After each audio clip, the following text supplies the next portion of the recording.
ইয়া ইবনা আদম ক্বাদ আনআমতু আলাইকা নিআমান ইযামা। ও বনি আদম, আমি তোমাদেরকে অসংখ্য অগণিত নিয়ামত দান করেছি, এত অসংখ্য অগণিত নিয়ামত দান করেছি, লা তুহসি আদাদাহা ওয়া লা তুতিকু শুকরাহা। যদি তুমি আমার সেই নিয়ামতগুলো একটা একটা করে গুনতে শুরু করো, যদি দুনিয়ার সকল মাখলুকাত আমার নিয়ামতগুলো গণা শুরু করে দেয়, আল্লাহ বলেন লা তুহসি আদাদাহা, আমার নিয়ামত কত, আমার নিয়ামতের সীমানা কতটুকু দুনিয়ার মানুষ যদি গণনা করা শুরু করে তাহলেও শেষ করতে পারবে না। ওয়ালা তুতিকু শুকরাহা, আর যদি দুনিয়ার সকল মাখলুকাত আমার নিয়ামতগুলোর শুকর আদায় করে, যদি সারা জীবন সিজদায় পড়ে থাকে, আল্লাহ বলেন আমার নিয়ামতের শুকর আদায় করতে পারবে না। যদি সারা জনম আমার ইবাদতে কাটায়া দেয়, তারপরেও আমার নিয়ামতের শুকর শেষ হবে না। তারপরে আল্লাহ তাআলা কয়েকটা উল্লেখযোগ্য নিয়ামতের কথা বলেন, ওয়া ইন্না মিম্মা ক্বাদ আনআমতু আলাইকা আন জাআলতু লাকা আইনাইন। ও আমার গোলামের দল, আল্লাহ বলেন বান্দা, তোমাকে আমি যেই নিয়ামত দিয়েছি এর মধ্যে একটা উল্লেখযোগ্য নিয়ামত, আন জাআলতু লাকা আইনাইন। বান্দা তোমাকে আমি দুইটা চক্ষু দিয়েছি, এত সুন্দর দুইটা চক্ষু, তানজুরু বিহিমা, দুনিয়ার কত নিয়ামত এই চক্ষু দ্বারা তুমি দেখতেছো, দুনিয়াটা কত সুন্দর, দুনিয়াটা দেখতে কেমন তুমি এই চোখ দ্বারা দেখতেছো, তোমার মা বাবা কেমন, মা বাবাকে এই চোখ দ্বারা দেখতেছো, দুনিয়াটা কত সুন্দর শ্যামল করে বানাইছি, কোন জিনিস কালো, কোন জিনিস সাদা, কোন জিনিস দেখতে ভালো লাগে, কোন জিনিস পছন্দনীয়, কোন জিনিস অপছন্দনীয়, বান্দা তুমি তোমার চক্ষু দ্বারা দেখতে পারো। তোমাকে আমি এত বড় দুইটা নিয়ামত দিছি, তানজুরু বিহিমা ফানজুর বিআইনাইকা ইলা মা আহলালতু লাক। ও আমার গোলাম,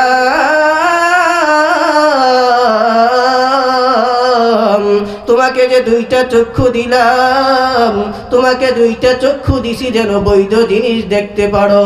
দুনিয়াতে যেই সকল জিনিসগুলো তোমার জন্য দেখা বৈধ, ওই জিনিসগুলো যেন চোখ দ্বারা দেখতে পারো। ফাইন রাআইতা মা হারামতু আলাইক, ও বান্দা, তোমার চোখের উপরে কিন্তু ওয়াজআলতু লাহুমা গিতাআ, চোখের উপরে দুইটা পাপড়ি দিয়েছি, এই পাপড়িগুলো যখন চাও বন্ধ করতে পারো, আবার যখন চাও খোলা রাখতে পারো। তোমাকে এই দুইটা পাপড়ি কেন দিয়েছি জানো? ওয়া ইন রাআইতা মা হারামতু আলাইকা ফাআতবিক আলাইহিমা গিতাআহুমা। ও বান্দা, যখন তোমার চোখের সামনে এমন জিনিস এসে যায় যেই জিনিস দেখা বৈধ নয়, যখন কোনো হারাম জিনিস এসে যায়, যখন তোমার সামনে বিন নারী এসে যায় যা দেখা তোমার জন্য জায়েজ নাই, যখন কোনো ভিন্ন জিনিস এমন হারাম জিনিস তোমার চোখের সামনে পড়ে, তুমি সাথে সাথে তোমাকে যেই দুইটা পাপড়ি দিয়েছি এই পাপড়ি দ্বারা তোমার চক্ষুকে বন্ধ করে ফেলবে, হারাম জিনিসের দিকে তাকাইতে পারবে না। চোখের মধ্যে আল্লাহ তাআলা কত নিয়ামত দিয়েছেন, যদি চোখের দিকে খেয়াল করেন, আল্লাহ কত সুন্দর দুইটা পাপড়ি দিছেন। এই পাপড়িগুলো আল্লাহ কেন দিছেন? যেমন দরকার তেমন দিছেন, বেশি বড় দেন নাই, ছোট দেন নাই। যদি বড় হইতো তাইলে চোখের সামনে ঝুলে থাকার কারণে চোখ দিয়ে দেখা সম্ভব হইতো না, যদি ছোট হইতো তাহলেও যেই উদ্দেশ্যে দিছেন সেই উদ্দেশ্য হাসিল হইতো না। আল্লাহ বলেন বান্দা, এই দুইটা পাপড়ি দিলাম যেন ময়লা থেকে তোমার চক্ষু হেফাজত করতে পারো, যেন তোমার চোখের মধ্যে কোনো ময়লা না পড়ে। তোমার চোখের মধ্যে এমন একটা মণি দিলাম, যখন আলোর মধ্যে চলাচল করা হয় ওই মণিগুলো বড় হয়ে যায়, যখন অন্ধকারে চলাচল করা হয় ওই মণিগুলো, ওই চোখের মণিগুলো ছোট হয়ে যায়। আল্লাহ পাক বলেন, বান্দা তোমার চোখের উপরে ব্রু দিছি, এই ব্রুগুলোর উপরে, ব্রুগুলোর নিচে একটা হাড্ডি, এই হাড্ডির নিচে কেন চক্ষু দিলাম? যেন তোমার চোখের মধ্যে কোনো আঘাত না লাগে, যদি কোনো আঘাত লাগে তাহলে যেন চোখের আশেপাশে থাকে। আল্লাহ বলেন, বান্দা তোমাকে এত সুন্দর দুইটা চক্ষু দিলাম, যদি কোনো হারাম জিনিস সামনে এসে যায় তাইলে সাথে সাথে চক্ষুটা বন্ধ করে নিবে, হারাম জিনিসের দিকে তাকানোর অনুমতি নাই। 2 নাম্বার নিয়ামতের কথা বলেন, ওয়াজআলতু লাকা লিসানাক ওয়াজআলতু লাহু গিলাফা। ও আমার গোলাম, আল্লাহ বলেন, বান্দা তোমাকে এত সুন্দর একটা জবান দিলাম, এই জবান দিয়ে কত সুন্দর কথা বলতে পারো, কত সুন্দর মানুষের সাথে আলোচনা করতে পারো, মনের কথা কত সুন্দর করে ব্যক্ত করতে পারো। তোমাকে আমি জবান দিয়েছি, ওয়াজআলতু লাহুমা গিলাফা। বান্দা জবানের উপরে কিন্তু 2টা ঠোঁট দিছি। এই ঠোঁট কেন দিছি জানো? তোমাকে জবান দ্বারা অনুমতি দিছি, ফান্তিক বিমা আমারতুকা ওয়া আহলালতু লাক। ও বান্দা তোমাকে জবান দিছি যেন আমার জিকির করতে পারো, যেন আমার নিয়ামতগুলোর কথা স্মরণ করতে পারো, যেন আমি মালিককে অন্তর দিয়ে ডাকতে পারো, এজন্য তোমাকে জবান দিছি। ফাইন আরাদা মা হারামতু আলাইক। বান্দা যখন তোমার জবান দিয়ে কারো গীবত বের হইতে চায়, বান্দা যখন তুমি চাও মিথ্যা কথা বলতে, যখন তোমার মন চায় কারো নামে গীবত করতে, যখন তোমার মন চায় কারো নামে বদনাম করতে, আল্লাহ বলেন, বান্দা তোমার জবানের উপরে যেই 2টা ঠোঁট দিলাম, ওই 2টা ঠোঁট সাথে সাথে বন্ধ করে ফেলো। তোমার জবান দ্বারা যেন খারাপ কথা বের না হয়, সাথে সাথে জবানটাকে বন্ধ করে ফেলো। এজন্য তোমার জবানের উপরে 2টা ঠোঁট দিলাম। ইন্নাকা লা তাহমিলু সাখতি ওয়া লা তুতিকু ইনতিকামি। আল্লাহ বলেন, ও বান্দা আমার শাস্তি এত কঠিন, আমি যদি তোমার উপরে রাগান্বিত হয়ে যাই, যদি আমি তোমার উপরে রাগ করি, ইন্নাকা লা তাহমিলু সাখতি, আমার রাগ বরদাস্ত করার ক্ষমতা তোমার নাই, ওয়ালা তুতিকু ইনতিকামি। বান্দা আমি যদি তোমার থেকে প্রতিশোধ গ্রহণ করি, আমার অপরাধের কারণে যদি তোমাকে শাস্তি দেই, ওই শাস্তি বরদাস্ত করার ক্ষমতা তোমার নাই। আল্লাহ কত সুন্দর জবান দিছেন। বলেন, বান্দা যেখানে খরচ করা দরকার, যেখানে কথা বলা দরকার সেখানে বলো। যখন অন্যায় কথা বলতে মন চাই, যে ঠোঁট 2টা দিছি, ঠোঁট চেপে ধরো, জবান দিয়ে যেন অন্যায় কথা বের না হয়। তোমাকে জবান দিছি বৈধ কথা বলতে, চোখ দিছি হালাল জিনিস দেখতে।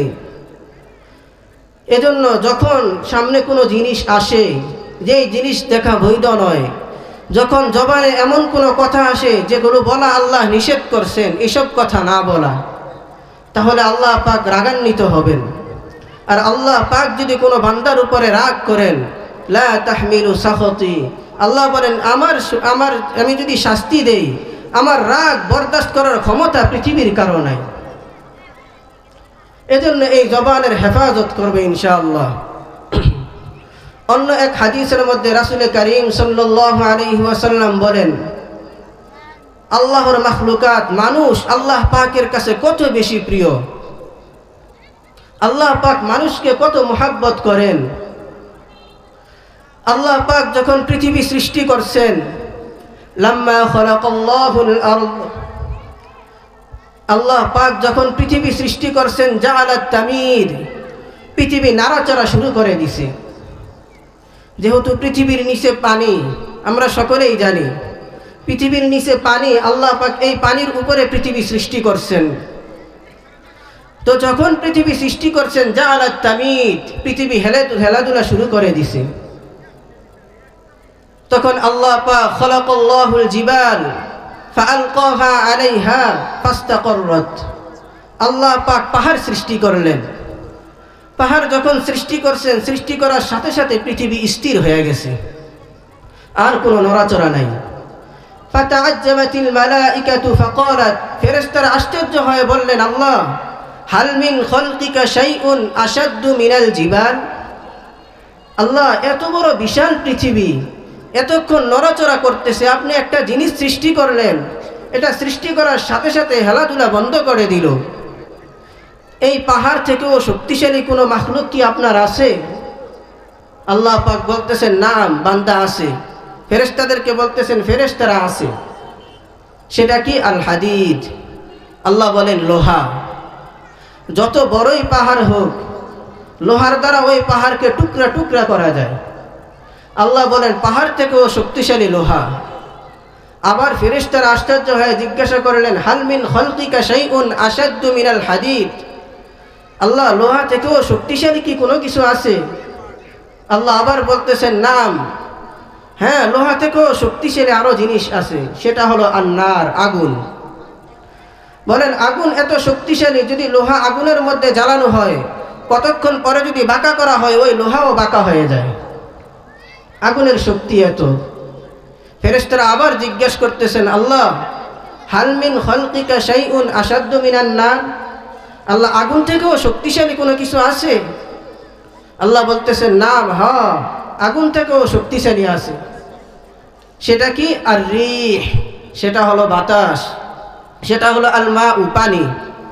আল্লাহ বলেন আগুন যতই পাওয়ার হোক, যত পাওয়ারফুল হোক, যখন তার মধ্যে পানি ছিটিয়ে দেওয়া হয়, ওই আগুন নিভে যায়। আগুন থেকেও শক্তিশালী পানি। আবার জিজ্ঞাসা করলেন, আল্লাহ হাল মিন খালকিকা শাইউন আশাদ্দু মিনাল মা, আল্লাহ পানি থেকেও শক্তিশালী কোনো কিছু আছে? আল্লাহ বলতেছেন, নাম আছে। সেটা কি? সেটা হলো আর রিহ, বাতাস। যখন পানির উপরে বাতাস প্রবাহিত হয়, আমরা অনেক সময় দেখি বাতাস প্রবাহিত হইলে পানির অবস্থা এমন হয়, স্থির থাকতে পারে না। ফেরেশতারা শেষ পর্যায়ে আবার জিজ্ঞেস করলেন, হাল মিন খালকিকা শাইউন আশাদ্দু মিনার রিহ, আল্লাহ বাতাস থেকেও কি শক্তিশালী কোনো কিছু আছে? তখন আল্লাহ বলতেছেন, নাম, ইবনু আদম ইয়াতাসাদ্দাকু বিয়ামিনিহি ইউখফিহা আন শিমালিহি, আল্লাহ সুবহানাহু ওয়া তাআলা বলেন, হ্যাঁ এর চেয়ে শক্তিশালী আছে আরো, সেটা হলো বনি আদম। তারা এমনভাবে দান সদকা করে, সে ডান হাতে কি খরচ করেছে বাম হাতও জানে না। যেই বান্দা আমার এভাবে খরচ করবে, ওই বান্দা ঈমান, ওই বান্দার আমল পৃথিবীর সব কিছু থেকে বহু শক্তিশালী। এজন্য আল্লাহ পাকের ইবাদত করতে হয় ইখলাস নিয়ে। আল্লাহ যতটুকু তৌফিক দেন ততটুকুই। ইয়াকফিকাল আমালুল কলিল, আমল কম কিন্তু এটা হবে খাঁটি, পিওর আমল। আমরা অনেকে খুঁজি যে খাঁটি মধু সবাই চাই, একটু টাকা বেশি হইলেও আমরা বলি যে খাঁটি মধু কোথায় পাওয়া যায়। তদ্রূপ আল্লাহ পাকও চান যে বান্দা তুমি যে আমল করতেছো, তোমার আমলটা পিওর কিনা। অল্প আমলও যদি হয়, সেটা আল্লাহ পাক অনেক পছন্দ করেন। তো আল্লাহ পাকের সবসময় শুকর আদায় করা। এই যে আল্লাহ পাক এত কিছু দিলেন, এক হাদিসের মধ্যে নবী করিম সাল্লাল্লাহু আলাইহি ওয়াসাল্লাম বলেন, ইন্না আকরাবা মা ইয়াকুনুল আবদু মিন রাব্বিহি ওয়া হুয়া সাজিদুন, আল্লাহ সুবহানাহু ওয়া তাআলা বলেন, ও বান্দা, তোমার চেহারার মধ্যে আমি এত নিয়ামত দিছি, এত সুন্দর চোখ, এত সুন্দর নাক, এত সুন্দর জবান, এত সুন্দর কপাল, কপাল। আল্লাহ বলেন, ও বান্দা, তুমি তো মনে করতেছো তোমার কপাল একটা সাধারণ কপাল, তুমি তো মনে করতেছো তোমার কপালের কোনো দাম নাই, তোমার কপালের কোনো মূল্য নাই। নবীজি বলেন, ইন্না আকরাবা মা ইয়াকুনুল আবদু মিন রাব্বিহি ওয়া হুয়া সাজিদুন। তোমার কপালের এত দাম